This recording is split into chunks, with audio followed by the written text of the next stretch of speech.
just gonna, you guys don't mind being on my story, right? This is going live, so. Oh, so good. Can we see it? Awesome.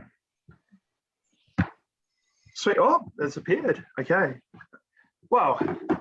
We learn. This is exciting. Cool. Kia ora, everybody. Thanks so much for joining in. I think I'll start by kicking us off with a karakia, and then we will go from there, eh? Sweet as. Tuia ki ruka, tuia ki raro, tuia ki waho, tuia ki te ira takata, ka ora ai mo ake tonu, haumie, huie, tai. Awesome. Cool. So I'll start by introducing myself, and then I'll get everybody else here to do the same. So kia ora, malolele, whakalawhalahi atu, and warmest Pacifica greetings. Ko hiruini tōku ingoa, ko hoku ingoa ko Selwyn. So hello everybody, my name is Selwyn Gamble, and I am a trustee of the Pacific Youth Leadership and Transformation Trust. I am 21 years old, and I currently attend Te Whare Wānanga o Waitaha, so the University of Canterbury. I am a fourth year doing fine arts, majoring in filmmaking, so creativity is a big passion of mine. And when I'm not doing that, I'm also a second year at the Court Theatre Youth Company. So it's a youth cohort based in Christchurch, where we put on 2 shows a year. So we just put on a show this year called Boys, which is a really cool show. Some people came down from Wellington to help us build a really cool show, and then we'll have a device show at the end of the year. So that's a little bit about me, and then obviously do Pacific work through the Pacific Youth Leadership and Transformation Trust here in Otautahi. So thanks everybody for joining in. Today here we got Dr. Brittany Stanley-Wishart, who's usually based in Auckland, if I'm correct. Usually, yeah. Usually based in Auckland, and then Elizabeth Kite in the Kingdom of Tonga, in the homeland.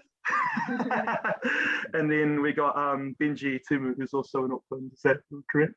Yep, that's me. Tamaki Makoto, eh? So maybe we'll start with you, Benji, and then we'll go around just doing some introductions, who we are, what kind of sort of work places that we are, the sectors that we sort of have it, and go from there, eh? Sweet. I'll keep it short because, man, I can just ramble on for ages. But my name is Benji Timu. I'm currently a content creator or a filmmaker, specifically interested in telling our Pacific stories. But my background is in architecture, in film, and in art as well. So in terms of this space, I wouldn't say that I'm formally in an organization that focuses on anti-bullying and stuff, but I just like to be loud online. So yeah, I guess that's my background. Cool, I'll pass it on. Awesome. Shall we go to Elizabeth then? Cool, thank you. Thank you so much for having me. My name is Elizabeth Kite. I am from Tonga, where I currently reside, and also where I currently run an NGO called Take the Lead, or in Tongan it's called Taki Mua. Our purpose is to try and empower underrepresented voices to be heard in places of national decision making. And in that, so we do look at some issues like bullying and things like that, so we can help build the confidence of a lot of young people, especially those within underrepresented groups like LGBT and things like that. I also sit as the Pacific Regional Representative for the Commonwealth Youth Council, but that is coming to an end in the next month or so, which I really look forward to because it allows me some more time and space to kind of do more of the community works here in Tonga that I'm really trying to do. So yeah, that's all from me. I'm happy to be here. And this space means a lot to me personally because I myself have experienced a lot of bullying growing up. And so I've also I know still, unfortunately, the same as everyone, we all know someone who's being bullied. And it's just something that I feel really passionately about to help stop because I've seen the worst that can happen from it. So I'm really excited to be here to discuss this topic further with my fellow panelists. All right. Cool. Ka mihi nui, thank you for that. And Brittany? Talofa lava, my name is Brittany. I'm Samoa Cook Islands, currently in Whakatane, but usually in Auckland. I currently work I'm doing my specialist training as a psychiatrist, and yeah, just really passionate about the mental health space and especially how that interacts with our Pacific people, and love following PYLAT and Benji and Liz online. So yeah, grateful to be in this space today and just hold space with everyone. Awesome, cool. Thank you so much for those introductions. It's so exciting to have you here with your bright and lovely faces, and you know, between us, I think we're going to share some very insightful experiences. So super excited for this. And so my first question for all of you, and maybe we'll kick off with you, Elizabeth, is why do you care about this space? Thank you. So yeah, just like I just touched on, this is a space where I know I've personally been myself, so it does start from there. But also with my organization, obviously we help underrepresented groups, and there's a lot of bullying with them. I've worked in an NGO that helps people living with disabilities. The bullying that takes place with these people is really bad. And the consequences of that are really harmful to the people who are the victims. And so I feel really passionate about it because, you know, it's not something that for me as a Pacific Islander, I think is a characteristic that belongs to us. We lead generally from our principles and values. And to see that sort of behavior is just really disheartening because I think we're just moving away from who it is that we truly are. And there's trouble in that. And so I want to understand more about, you know, why we troubled in that area. And I think, yeah, it's such a deep rooted issue. I think Brittany can actually touch further on it from her medical experience. But yeah, it's just, I feel passionately about it because I know what it feels like and I've seen too much damage happen from it. And I feel like, yeah, just more needs to be done to address this problem that's continuously going and that too many of us are affected by. It's insane that so many of us are affected by it. I mean, if you ask a group of girls if they've been bullied online, I guarantee everyone in that group will raise their hand. It's a far too common problem that doesn't need to take place because we're all victims of it. So, yeah. Thanks for the insightful answer. And Brittany, go to you there, if that's okay. So I guess, yeah, interesting to come into this space. I guess as someone who recalls what bullying is as a child, and I've seen secondhand some of the experiences that people are having currently, that have happened recently. And I think as well, interesting to come into this space with the concept of bullying that the term has been, I think, warped by other groups of people, that perhaps where it's used as like a weapon, like, you're bullying me. So I think sometimes it's hard using that terminology itself, but I think just in general acknowledging that the experiences that we have throughout life, and especially in childhood, have a significant impact on us and how we interact with the world. And regardless of whether or not one person's experience is the same as another person's, it's that perception of it and how, yeah, it really intrinsically hits you deep inside. And yeah, so I see a lot of young people and adults in my line of work who have experienced some sort of bullying when they're younger, and it's actually really awful how much it has an effect on you as you get older and learning to unlearn the things that occurred to you. Yeah. Oh, thank you so much for that. And Benji? Yeah, well, how do I follow up those answers?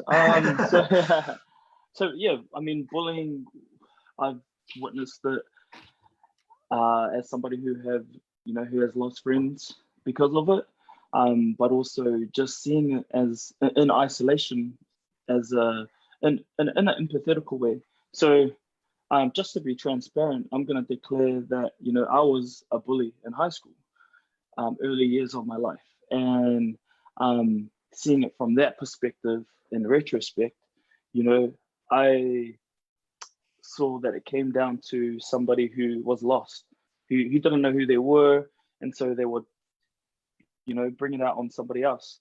And so I think for me, it sort of opened my eyes to a side, I guess a psychological side where, you know, there's things that are unaddressed. I know Brittany could probably speak to that a lot more, into the mental health side, but also, you know, thinking about as Pasifika men as well, you know, we've got this tendency to be alpha, and usually, you know, that can bleed into trying to make other people feel much more smaller.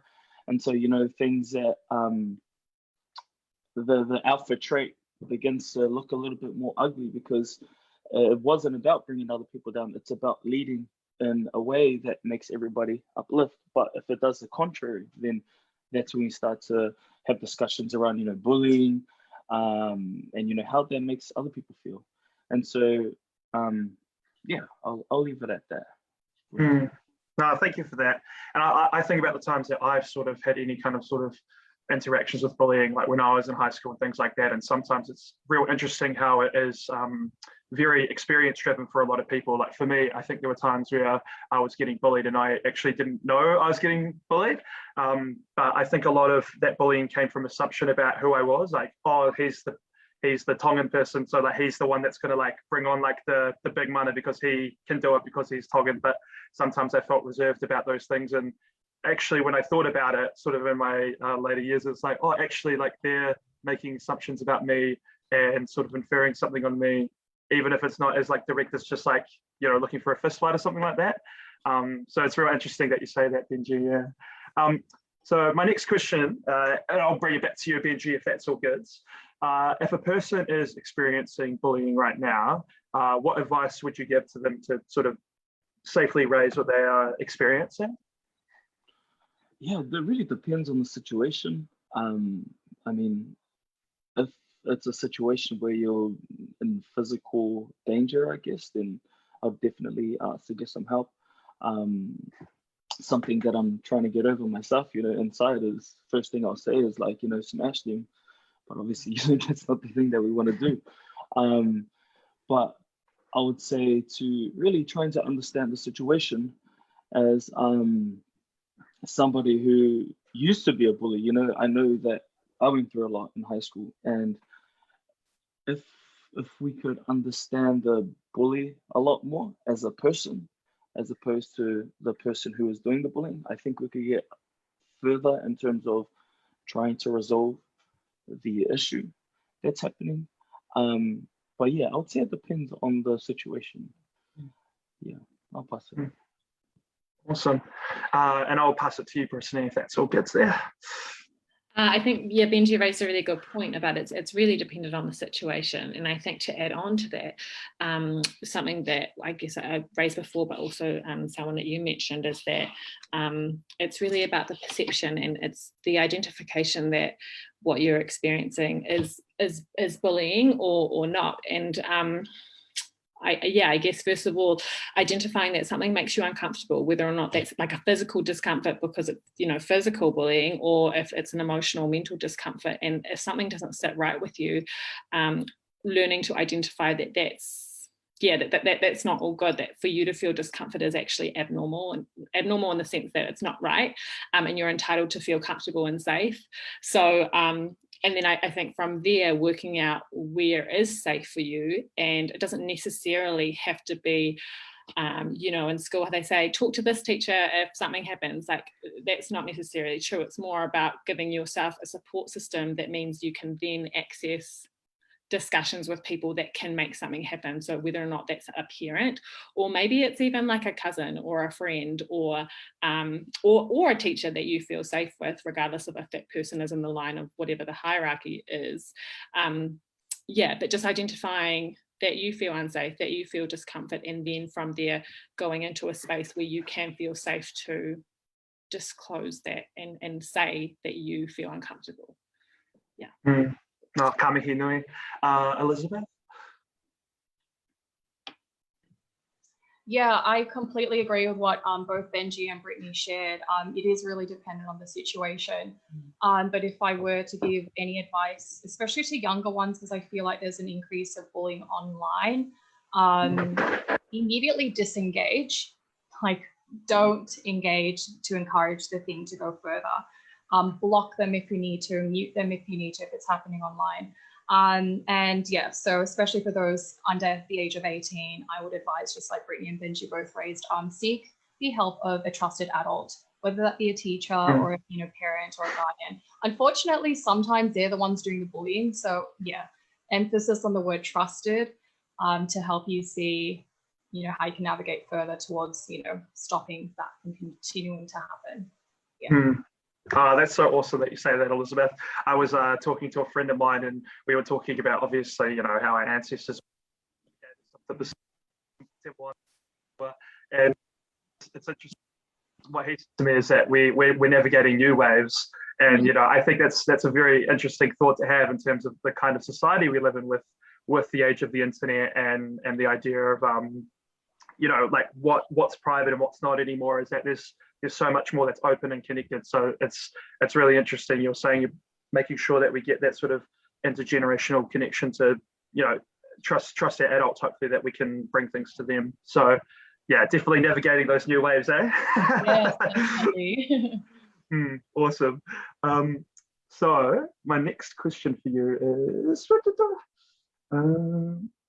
maybe while you're getting the next question, I just want to highlight what you said, Liz, about the disengaging online, and that, because that's like such a good point, is that you absolutely can disengage. There's no obligation to be, regardless of if it's someone that you interact with in real life at school or your workplace, like you don't have to reply to people, and you can acknowledge that this makes you feel a certain way, but you can block people. I block so many people just because they annoyed me. Like, yeah.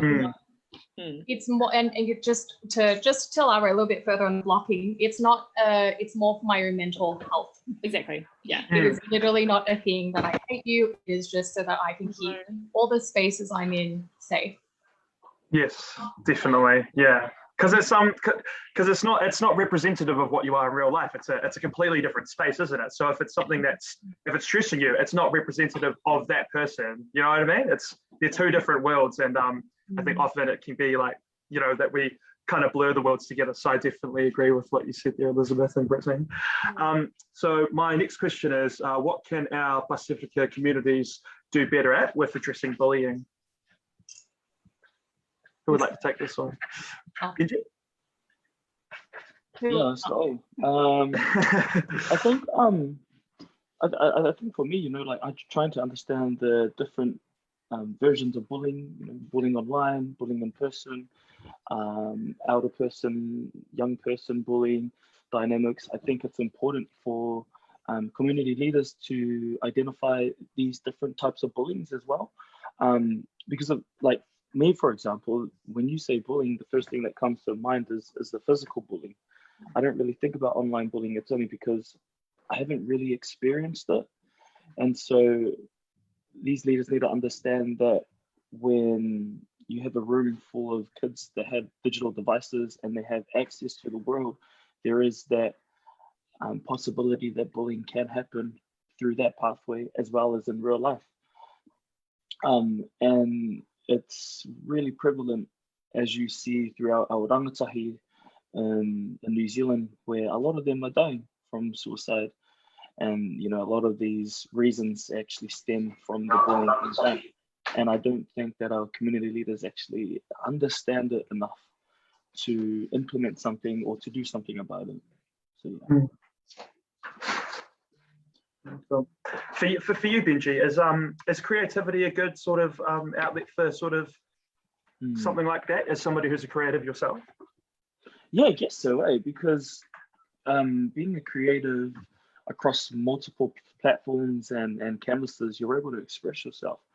And so kind of coming back to what Brittany was saying, really saying that you feel unsafe is very powerful in its own vulnerabilities. And so when you express that through your creative pathways, whether that's through writing, whether that's through film, painting. You know, a lot of artists actually find comfort in that and seeing their pain within their creativity, and that way it can be quite like I have the word on the tip of my tongue, but you know, it can be quite healing for the person too. Yeah. Awesome. Yeah. And it must be interesting for you, Elizabeth, being in Tonga right now. As a person of diaspora, obviously my experience is quite different here in the sort of New Zealand sort of sphere of influence. So what would that look like for you in terms of the question, in terms of where you are currently? Yeah, sorry, I'm just rethinking of the question. So what the Pacific community can really do? Yeah. Yeah, I think as a collective, we, like I mentioned earlier, we need to come back to our values, our principles, our morals. You know, we're all really proud to be from the Pacific region, a bully or not, right? And, you know, there's reasons why we're so proud apart from the beauty of our islands. It's because we're so strong without those values. And I think I think there's a need for us to really go back to that as individuals and as like communities within the community of the Pacific region. Go back to that and really understand what those values are and what they mean and the importance of them. I think it's quite easy to just you know, forget. While, you know, if you do live abroad, I have lived abroad in Australia for a certain time in my life, and in that it is really hard to kind of remember those things while you're there, because your lifestyle's so different there. And, you know, values aren't a priority in Western culture, in my belief. And so, you know, it's really hard to apply. But yeah, so basically I would encourage that our community, you know, not forget our values and go back to that. And also, yeah, so start normalizing these sorts of dialogues. You know, talanoa is a practice that is, you know, traditional, not just within the Tongan community, but also the Samoan, the Fijian, and everywhere else in the Pacific region. We need to go back to some of those traditional practices to formulate the solutions together in how we can address this sort of problem that's taking place, and also obviously increasing with the different platforms like Benji had mentioned. He thinks only of physical bullying. Maybe perhaps that's the type of bullying he always saw, but there's also, you know, online bullying, and there's also, you know, financial bullying, and so on and so forth. So yeah, I think as a community, that's what we can do. And I think we need to find the solutions. I like to put emphasis on our values and morals, because I think a lot of the time young people look to our cultures as problematic and limiting, whereas actually if you really look into them deeper, in my own personal opinion, they're really quite progressive, and they really offer a lot of solutions in that. So, and like what Benji was saying as well, in that whole process of learning more about our cultures and traditions and values, there's so much healing that happens. I go through it myself, you know, it's a long process and you never kind of end on that journey. But it really does help you strengthen your own confidence. And also, yes, yeah, I think did I go off track there? It's all part of the korero, right? It's yeah. All food for thought there. It's part of the whakaaro, isn't it? And I have some thoughts around that in terms of the digital space, which I'd like to get back to at some stage. But I just wanted to see if, Brittany, did you want to add anything to that question at all? Any whakaaro there? Well, I think the reality is, just like the experience of bullying, there's so many facets to it. And so when it comes to engaging with our Pasifika communities, there's so many facets to it. And I like, Liz, what you said about going deeper into our morals and values, because I think at the face value, at what some of us experience, what we think that our culture is based off our culture being warped by westernized and colonized values. So when you actually kind of strip that away, yeah, it's about the collective, and it's about yeah, it's about the collective. So, and then I think again, on another extent, because obviously we're kind of thinking about adults, and when we think about our Pasifika community supporting and addressing bullying, we're thinking of adults.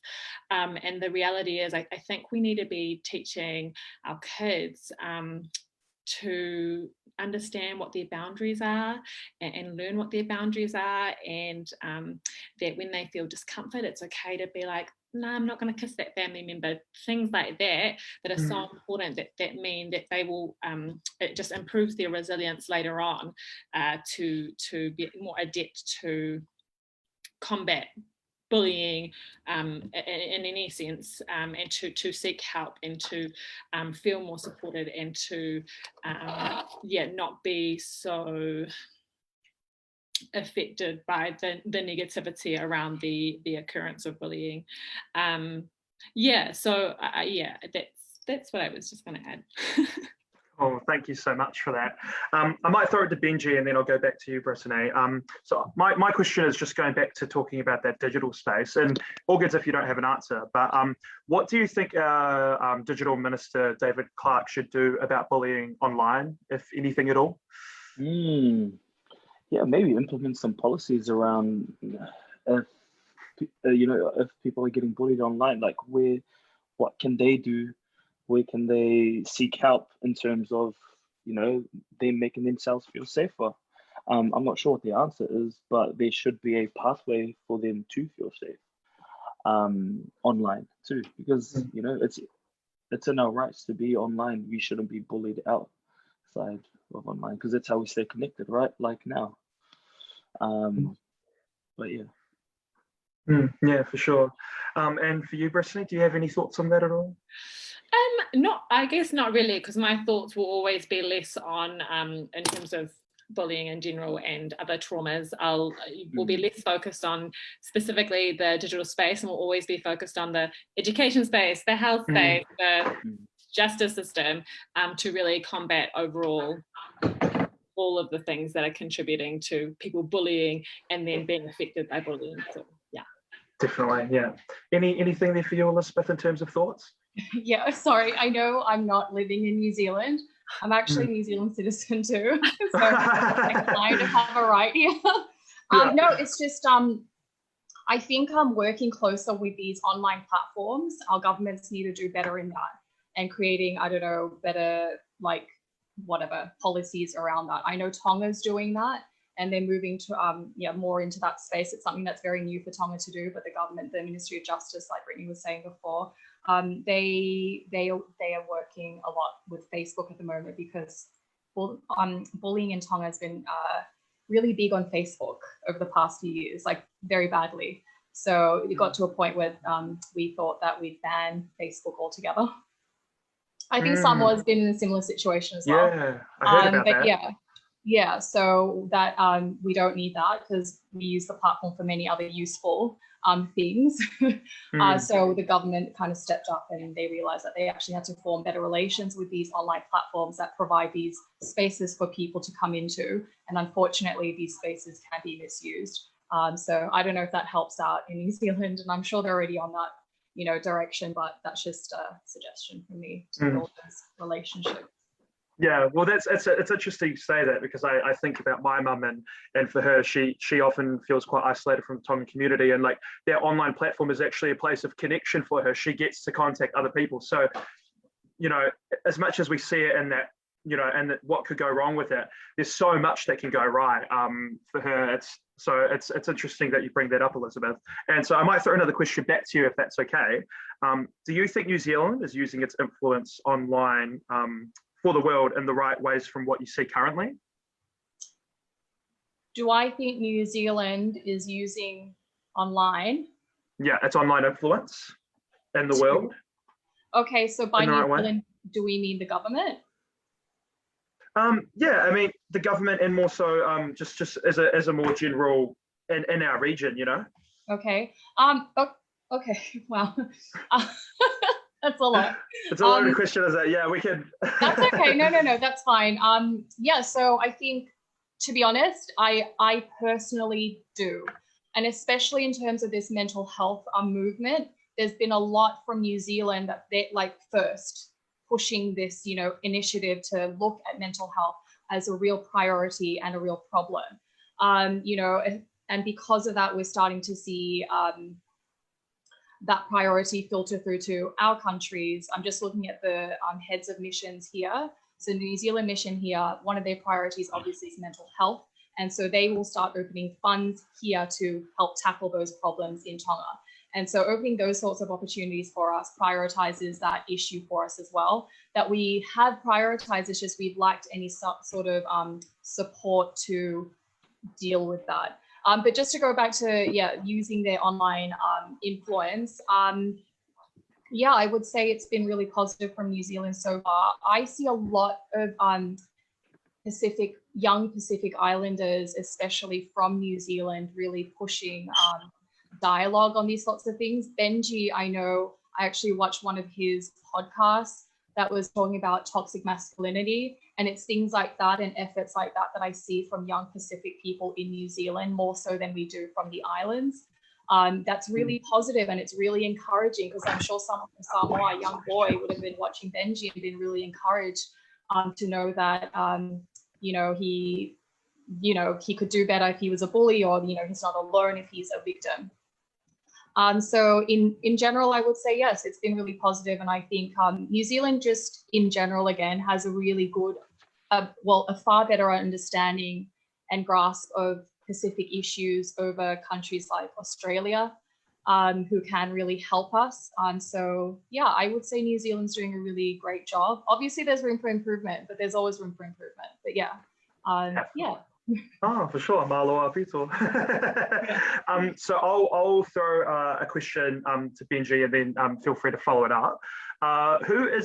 This is a question from the audience. Who is one content creator that brings you joy? Brings me joy. Yeah, and then we'll go around from Brittany, and then we'll go back to Elizabeth. New Zealand content creator or content creator? Content creator in general, brother. Man, that's a hard one, eh? It's like I'm a content creator, right? So I'm like constantly looking at content creators all the time. Man, depends on the reason, eh? I'm interested in many different things. Yeah. Yeah, I can't say anyone yet, eh? I don't want to say somebody's profile and then like think 10 minutes later, like, oh no, that. But if it comes to me, I'll say it. But I'll pass it on to Brittany. I want to hear what Brittany says. Oh no, okay. We'll come back to you, because your opinion is going to be really important. And we said it doesn't have to be a New Zealand person, right? No, not necessarily. Just in general. Okay. So this is two women that do a podcast. So I assume that counts. That's content, right? It's content. So there's two women. They're both. One is from Australia and one is from America, and their names are Bobo and Flex. They are just two African women, and just like beautiful. They talk about mental health, talk about lots of things that that women would be interested in, but also anybody else really. I don't know how to describe it. It feels like such a personal thing. I don't know. Anyway, yeah, I choose Bobo and Flex. They're queens. Anyway, that's my awesome. Thank you for that. Elizabeth? So thank you, Benji and Brittany. You guys gave me time to actually really think about it. Sorry, you're on the spot there, wasn't I? Yeah. Well, obviously, I actually personally really do enjoy Benji's content. He's really meaningful with a lot of the stuff that he puts out. But if I were to mention others not within this panel, so Talanoa, I'm not sure if you guys are familiar, is a platform founded in Australia, but it's run by a Tongan girl. She founded it. Her name's Arietta. Her content's really about, uplifting and amplifying Pacific stories and things like that. So Talanoa is definitely on the top there for me, followed by Tutu on the Beach. They're creators here in Tonga that we work really closely with. A lot of people find a lot of joy and happiness watching their contents because they have a way of making things funny. But if you look deeper into the messages that they give out, they're actually very meaningful and usually address a very serious problem that we're facing nationally. So how do you spell that? Talanoa, just Talanoa. The second one. Oh, Tutu, so Tutu on the beach. On the beach. Yeah. Oh, I see. I found it. Cool. Yeah. Nice. Yeah. Oh, awesome. Cool. Any came back to you at all, Benji, or just no one, me. Straight up. I can't think of anyone. I've actually like not really been active on social media the last like year because of COVID, and so I've just really just been trying to really self-inspire. Fair enough. Say yourself, Benji. We'll just say you. We'll just say you then, Jay. Something humble. Something humble. This is the worst thing to say. Oh, myself. I love my own concept. Yeah, well, that's so good. I'm like actually going through like all my like people that I follow. Oh, and I'm just trying yeah. to like think. I'm trying to think. I'm like, who inspires me? I'm like, no one really inspires me. Yeah. Oh no, awesome. Oh, cool. So my next question is for all of you, and maybe I'll start with you, Brittany, is what's something that you do when you're in a space that doesn't feel inclusive? I think first of all, I have to acknowledge that because of my like white passing privilege, the way that I feel in certain spaces is going to be totally different to other people. But there's definitely been times when I've felt like that, and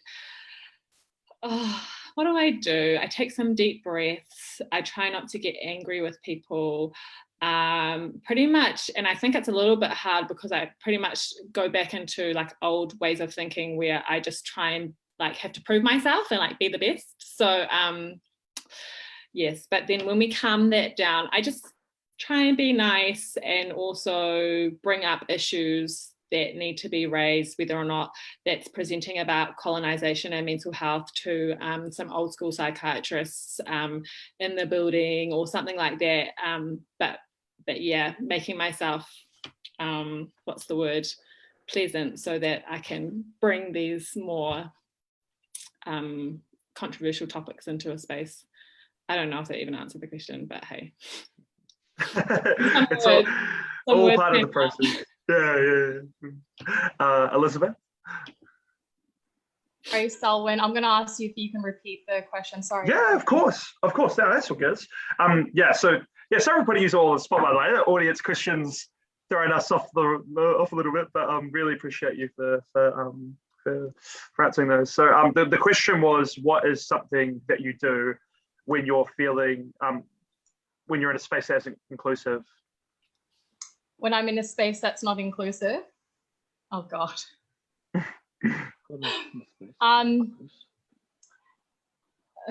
Yeah, sorry. I actually experienced this literally just the other day.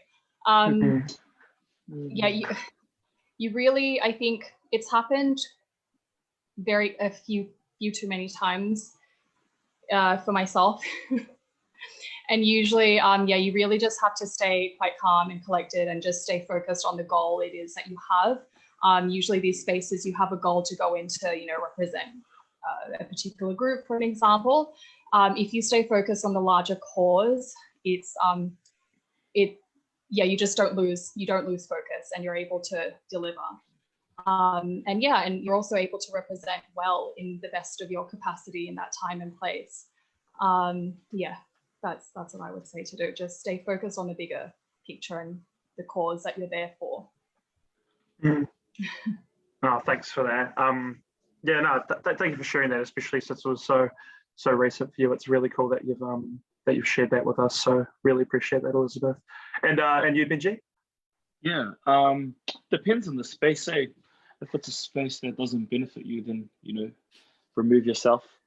But if there is an agenda there that you need to, there's something that you need to complete, or you're representing somebody, then what Elizabeth said, definitely just keep your mind on what needs to be achieved, and when that's achieved, remove yourself. You don't actually have to be there for a long time.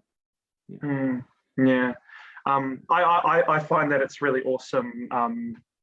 If you're feeling low, like sort of seeking power in other people and your peers to help you sort of carry you along.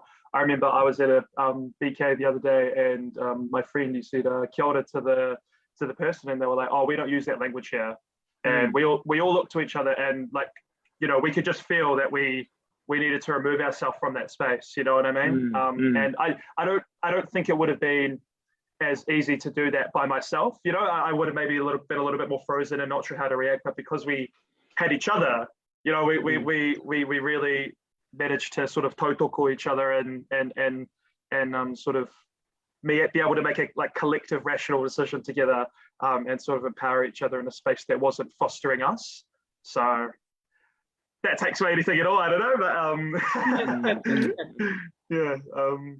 And sweet as, so get back on track now, Sean. So I'll throw it back to you, Brittany, and then we'll go around again. So my question is, what support could we give a bully? What support can we give to somebody who is potentially bullying somebody else? I think the reality is that the support is potentially going to be quite similar in that I suggest, I mean, there's always a root issue, like you talked about, Benji, as well. There's always a root issue. And the reality is seeking more professional support through counselling, therapy is going to be helpful to help them address those things and maybe equip them well for the future to be not so that way inclined. But in saying that, the state of like the ability to access counselling and therapy is very limited. So yeah. If it was accessible, yeah. Benji? Yeah, depends on the situation again, but I think like, you know, bullying is usually is usually somebody who's more powerful than yourself. If you're the one that's getting bullied, I would say, if you really care about the bully, try and find somebody who I guess is more powerful than that person to try and figure out what the root cause is. Because we know that there's always something there that needs to be sort of resolved and untangled inside of them, for them to be at peace. Because, you know, you don't really see somebody who's secure in themselves who is bullying. You know, a bully bullies for a reason, and that reason isn't just to hurt somebody. It's because they feel hurt themselves, and so there's definitely something that needs to be done. Maybe you're not in the situation to do that, to have that access to be able to do something, and so yeah, seeking professional help and helping the bully would be a good option to take. Yeah. Awesome. And Elizabeth? Yeah, I think one thing we need to remember with a lot of bullies, just like Benji was saying, these are people who usually are projecting the, you know, from a place of trauma themselves. You know, they're quite broken people to be able to go and damage others the way that they do. They're coming from a hurt place, and I think we need to keep that in mind when we think of bullies. It's not always easy, especially if they're bullying you directly. But I think we do need to remember that, because they do need help them as well. And I think the first thing we can offer bullies is more education on what bullying is, the consequences that can take place from their actions. Because, you know, when they do bully, it's a choice that they make to do. And there needs to be some understanding of, you know, there are consequences. You can't just get away with these sorts of things that you do to other people. And also, you know, there's also consequences within themselves. It doesn't heal them anymore. You know, the more you hurt others, the more you hurt yourself. Sorry. The more you hurt yourself as well. So, you know, you're just doing more damage to yourself as well. So more education, but just like Brittany was saying as well, if there were more counselling facilities and services available, that would be wonderful too. You know, I think bullying, this is a way of them to express themselves, because there's no other real way to do that. And Benji's found a really great way to do that for himself. It's through art, it's through storytelling and whatnot. And if we can just, you know, introduce those types of platforms to bullies, especially from a young age, then they'll find those avenues to express themselves healthily over having to do that to hurt someone else. That's my take on that. That's interesting there, and I'm getting a big theme in terms of like the word that comes to mind for me is like the word access.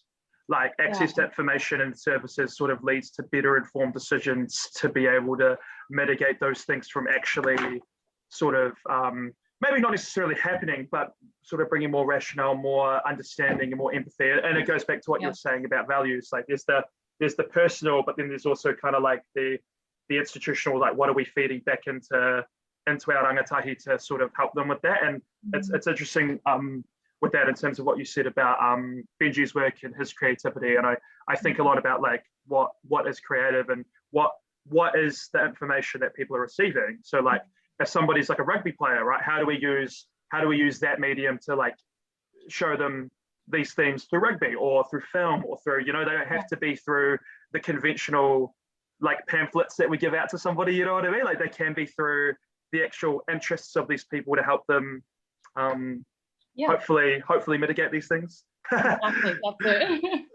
it. So culture, values, things like that. New ways, navigating new ways. And we'll throw it back to you, Elizabeth. And what can we do to support victims of bullying? So it really does come back to what Brittany was saying. I'll just example Tonga specifically. We have no active psychologists in our country. We have only about 3 qualified, and they don't work. It's insane. So where do people go to seek help? Is usually counselors. Counselors are also very helpful, but they don't have the further education that psychologists have to really help the real issues that a lot of our young people do face. And so I think there's a real problem there. So I would say, for victims, we really need to do better for them and offer more services. I don't know why these psychologists aren't offering their service, but it's a real shame because I think especially during COVID, we could all do with extra psychology, extra therapy sessions and whatnot. I would say Tonga specifically really need to look in prioritizing mental health full stop. And then we can look into opening up facilities like therapy classes and things like that. Because while we do offer counselors in different organizations like Women's and Children's Crisis Centre offer counseling, these counselors also need counseling and help, and they don't get that because we don't have those people to offer them that service. Yes, more facilities and services to help these people to navigate themselves and also rebuild their confidence and things like that. But also, I'll just come back to what I said previously about the New Zealand government prioritizing mental health for the Pacific.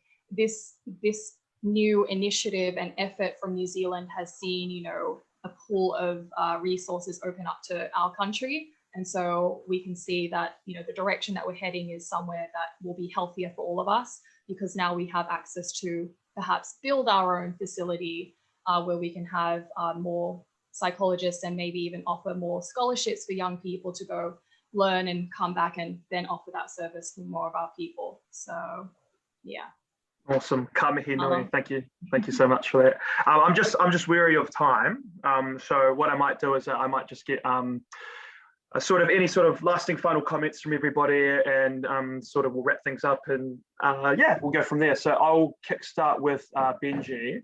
If there's anything sort of you want to say at all, and korero finalize.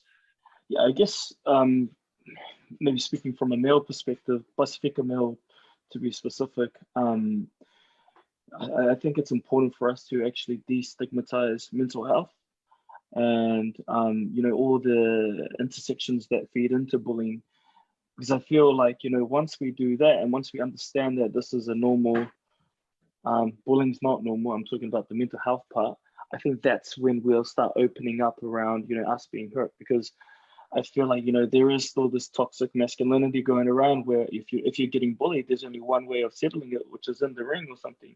But what if you can't fight against the person, or what if you don't want to actually hurt somebody? What's the next step? And so I think it just comes down to this destigmatizing of mental health, and then from then on we can sort of unfold and be able to heal properly as men. Awesome, awesome. Thank you so much for that, and your lovely blue hair. Brittany? Probably just tautoko what you said, Benji, about destigmatizing mental health, and realizing that, I mean, that has a huge part to play in bullying in general, and the fact that as individuals, there's always going to be things that we can do as individuals for ourselves, within our families, within our communities, whilst also acknowledging that the way that the system is set up continues to perpetuate poor outcomes, poor engagement with like access to services and stuff like that. So, you know, acknowledging that, but there will always be stuff that you can do as individuals and in your communities to destigmatize that, and hopefully overall help reduce the impact and amount of bullying or harm that occurs. Yeah. Whawhatai. Elizabeth? Yeah, I absolutely love that. I really love that it is down to each one of us as individuals to take on, you know, that responsibility to do our best, to be our best, and to, you know, offer kindness always and lead from that place. I think my final words are just to, you know, remember who we are as Pacific Islanders and just lead from those values and morals that were passed down to us from our ancestors. It's really important to always do that in everything we do, because in that it could help a bully choose not to bully, and also it can strengthen a victim to, you know, stay strong and continue. And yeah. Awesome. Malo Pito. Thank you so much, everybody. Like, from the bottom of my heart, really means a lot that you've taken the time to come on here and sort of bring your experiences and expertise. So yeah, I might start to think about how I'm gonna attack that hair, bro. It's looking good, bro. Kind of jealous. Yeah, it's really easy to do. It's just 2 ingredients to bleach your hair. Lockdown things, yeah, it's still locked down. Locked in. So, yeah. Even out of lockdown, it's still locked down, bro. yeah, pretty much. Awesome. So I'll just finish things off with the closing karakia, and then we'll sign off from there. Awesome.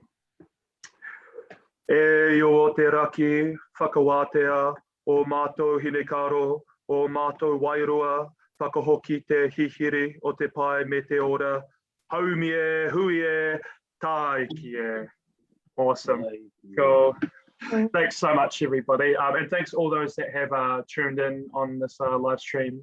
Means so much, and hope that you've taken some insights about that. Wear your pink loud and proud today, and we'll be signing off then. Cool. Awesome. Awesome.